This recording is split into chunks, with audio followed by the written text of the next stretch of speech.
right, the standard wamerudi ile nini yao ya kuchoma. Sasa wanasema trial and error. Yeah, and they have the image of the president on the front page today. At least they're not using AI photos. Yeah. So trial and error and uncertainty. President William Ruto is increasingly abandoning policies his administration once championed, raising fresh questions about the direction of his government. From the university funding model to tax measures and fuel subsidies, many flagship initiatives have been revised, delayed, or quietly shelved after fierce public resistance and implementation setbacks. As his administration rolls out fresh promises to replace troubled programs, the constant policy shifts are creating uncertainty, undermining public confidence, and exposing weaknesses in the government's planning and execution. So this is the main story, and at least some of the pain points here on the front page. They say the collapse of university funding model, government abandoned the student-centered funding model after years of investment, and then there's now uncertainty over funding for nearly 300,000 incoming university students. Struggles of Hustler Fund. Hey, we're still talking about Hustler Fund. High loan default rate, about 12.5 billion. Shift in focus to the Nyota Fund. Hii moja ikikwama tunaenda ingine. Hivyo hivyo hakuna kukwama. But tumesema you can rewrite your story at any point in time. Yeah. Human rights concerns, rising cases of excessive force, abductions and deaths linked to security operations. Fears of lobby groups over violation of liberties and lack of accountability. That's the main story on the front page of this paper. It features on page 4, from education to health, Ruto's flip-flops spark uncertainty. The president abandoning so many policy and making U-turns. Frequent reversals of flagship programs fuel uncertainty. University funding, healthcare, Hustler Fund, cost of living, public debt, tax burden. Because, you know, critics question increased borrowing and the sustainability of government spending. He was when he was campaigning, he said, we will not be borrowing. Yes. Hiyo story ya kukopa tumewacha. Sasa uliona we are borrowing 144 million per hour. Per hour. Per hour. Who are we? A Met campaign promises, health workers strike, human rights concerns, political realignments, public confidence. And he said he'll never mistreat his deputy like he was mistreated. Yeah. Yes, he's not mistreating anyone. He's not. He's not. He just gets rid of them. Yes. He does not mistreat. Anyway, page 2 of this paper, University Dream comes with bigger debt under Ruto's new proposal. That proposal, when it says that anyone admitted to a public institution for tertiary learning, university, TVET, will get full state funding. Yes, now this headline says, Otalipa. It comes with bigger debt. Yeah. Striking nurses dig in despite order to resume work is another story there. There's a lawyer who has spent the night in cells over 61 million shillings gold scam. Excuse me, we're talking more about gold. How much gold are we producing as a country? Yeah. Kama we're actually producing gold. But ikiwa kila mtu, how many people are dealing in gold? We must be producing a lot. Yes. Yeah. Lakini you have to know someone who knows someone. Who knows someone. Opposition fractures force Uhuru Kalonzo into emergency meeting. Yeah. So there was a crisis meeting between retired President Uhuru Kenyatta and Wiper Patriotic Front leader Kalonzo Musyoka to resolve internal wrangles rocking the opposition. Remember after the meeting on Monday, mambo ika sambaratika. So akasema, probably italeta shida mahali. New Linda party challenges Sifuna movement. A fresh dispute over political identity has emerged after a new group moved to register a party bearing the Linda name with colors similar to the Nairobi Senator Edwin Sifuna-led Linda Mwananchi movement. So this is a problem. The Linda Mwananchi team is trying to register Linda Mwananchi as a party. Yes. One, kuna mtu asha register Linda Mwananchi. Anaitwa someone Wanyonyi. I think Charles Wanyonyi. Now there's another group that has gone with the same colors. Now they want to register Linda something, Linda. Linda Bora. Now, anyway, that's a small story there on page 6. Yes. Reminds me of that story you're telling us about Raila Amolo Odinga's ODM. Ile mtu alienda akaregister and then Raila asije akaenda anataka to die. Yes, actually a senator right now, senator for Kitui. History repeating itself. Yes, they do. They always do that. Alikuwa anatembea nayo kwa briefcase. On the back page, I think we've moved back to local football. Gor coach upbeat with his side ahead of Champions League battle. So Gor Mahia's coach Akonor anasema wako sawa. Kwa hivyo CAF Champions League qualifiers after Kogalo booked a place in the tournament final. So they're doing well in Rwanda, where the tournament is going on. And Arsenal agreeing deal to sign Guimares. Arsenal have reportedly agreed a £75 million. That's around 13 billion shillings. With Newcastle to sign their captain Bruno Guimares. The Brazilian midfielder's future has been subject of fevered speculation. So Arsenal are doing well. Hata ule Vini Junior akikataa sisi tuko sawa. Kae huko kwao Madrid. Anyway, that's the standard. Hiyo party inaitwa Linda Kenya. Linda Kenya. So they're just trying to create confusion. If I was Sifuna, abandon the movement, come up with a new party haraka haraka, no wasting time. Because even ODM wasted a lot of time. Remember, there's a point there was even ODM Kenya, which turned to Wiper. Ule jamaa mwenye aliiba hiyo jina ni mtu wa Wiper. Aliiba. Tusisema aliiba sababu alienda tu akaregister. Tuangalie Taifa Leo. Hamtaingia DCP kienyeji. I love that headline. Yeah, mtafanya vitu kienyeji. Chama cha Democracy for Citizens Party kinachoongozwa na Rigathi Gachagua kimeunda kamati maalumu ya watu 7 kuchuja viongozi wanaotaka kuhama kutoka chama cha United Democratic Alliance UDA kabla ya kupokelewa rasmi. Hatua hiyo imechukuliwa baada ya kutokea mvutano mkali kati ya Gachagua na baadhi ya washirika wake waliochaguliwa kuhusu iwapo wahamiaji kutoka UDA wanapaswa kupokelewa bila masharti. Aliyekuwa naibu rais aunda jopo la watu 7 kupiga msasa wanaotaka kujiunga na chama kutoka serikalini. Vile inafaa. Watu wamekaa kwa chama ingine, wamekaa wana criticize chama alafu sasa wanataka kuruka. Niliona mmoja alijitokeza mahali hapa DCI akaanza kuongea ni kama ni kana kwamba anataka kuvuka barabara lakini hasemi, lakini mazungumzo yake ukisikiza ni kama anataka ku cross the road. Watu kama hao ndio inasemekana hamtaingia tu ufwa. Kienyeji. Unaongea chafu alafu unataka kuja kujoin. Actually, I think people who are doing that, they want to go there and spy. Why don't they just open their own party? Because they've been criticizing this particular party for a while. Why don't you open just your... And you realize now we're in the season of defections. People are very quick to move to UDA from I don't know which party.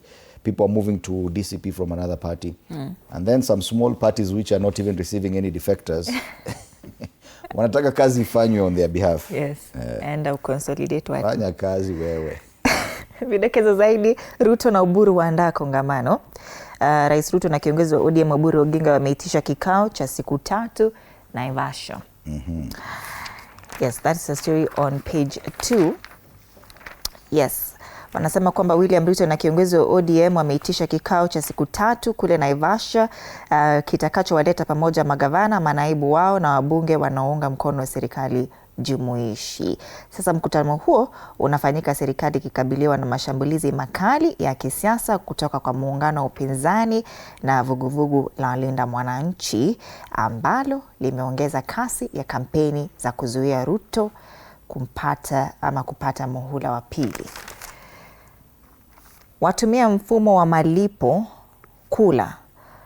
Hiyo ni kaunti zimegeuza mfumo wa malipo ya dharura kuwa njia mpya ya kupora pesa za umma. Habari za nje pia, Bia ateua majenerali chini ya maji. Alifanya mabadiliko makubwa katika jeshi licha ya kutoonekana kwa miezi 2. Paul Bia.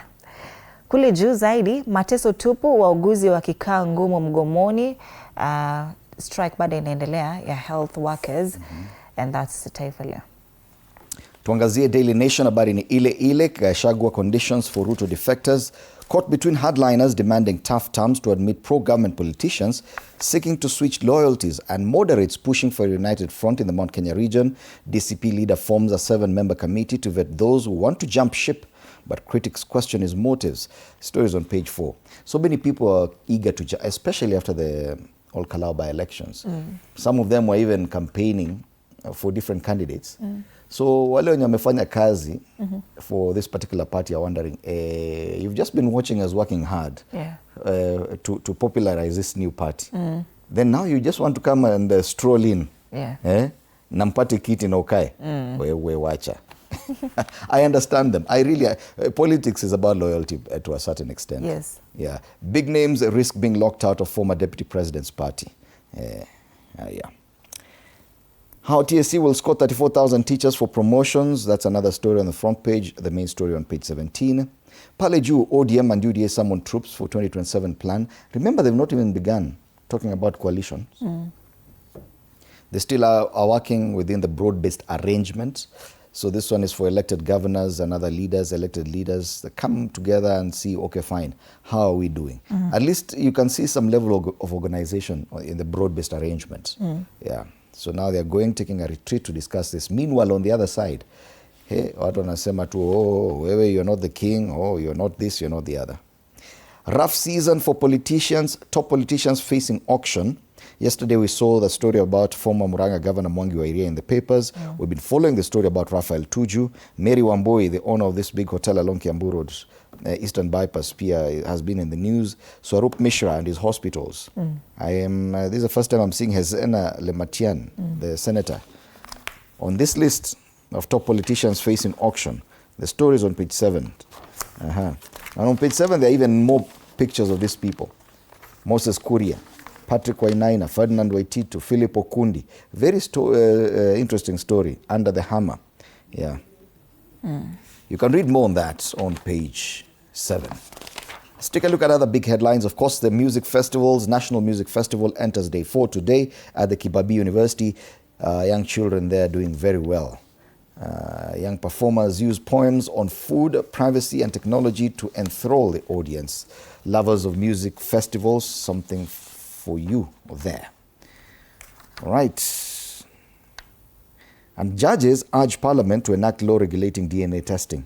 Sasa wanataka kusema watu wengine ukitaka kwenda DNA hautaweza kwenda. The High Court has urged Parliament to enact a law regulating DNA testing, saying the growing use of genetic evidence in inheritance, paternity, and other family disputes has outpaced Kenya's legal framework.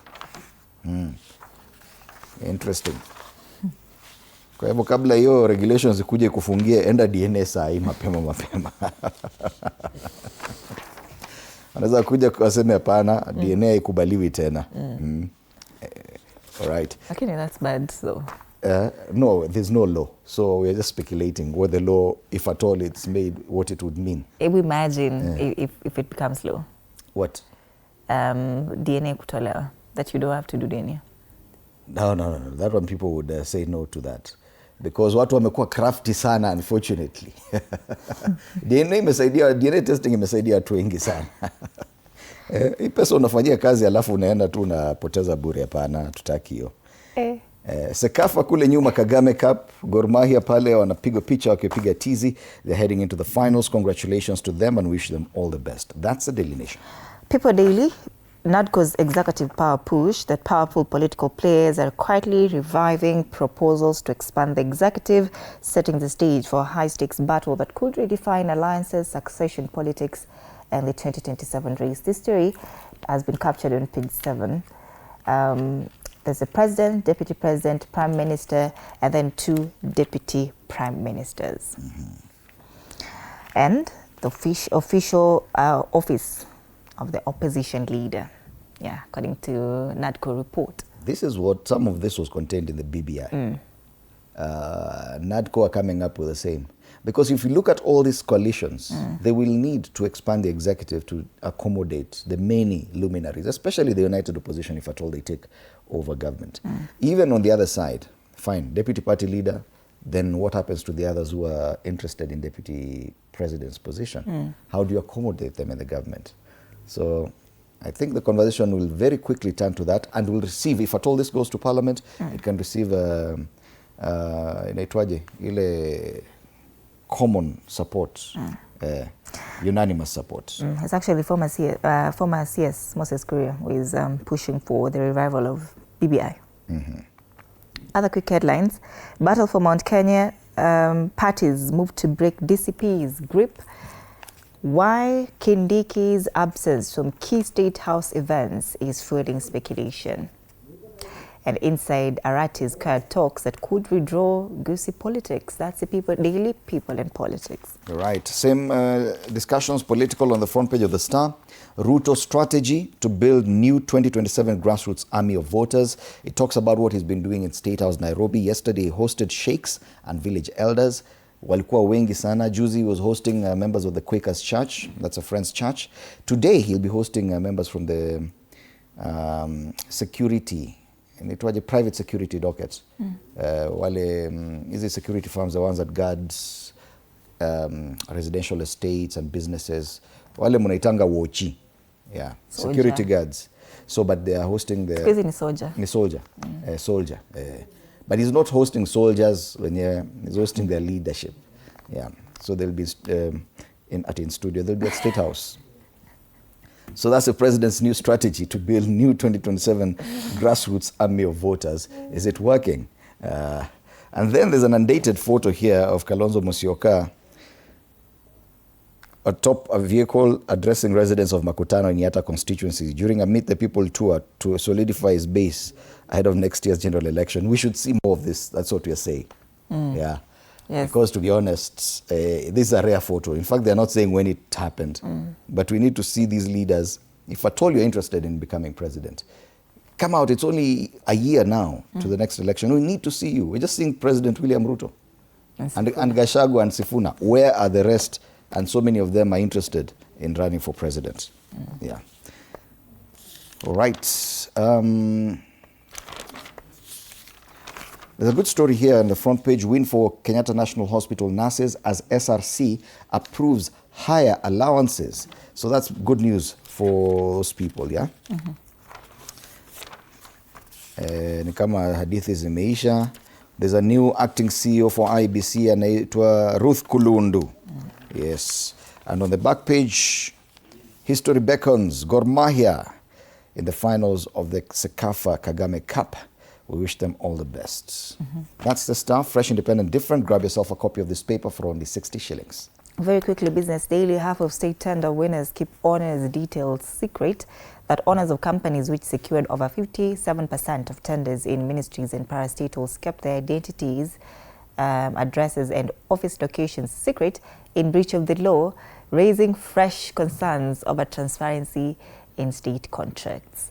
So beneficial owners in 14,819 contracts remain secret, and the law requires disclosures of investors in state deals. Some of them do not exist in the briefcase companies, and they're winning multi-billion-dollar tenders. Yeah, very unfortunate. Sisi unajua tumekuja kuzindikiza wengine in this country. Hata tujue tunafanya nini Nairobi. This day is on page 2. 3 bank CEOs face charges in 363 million shillings fraud suit.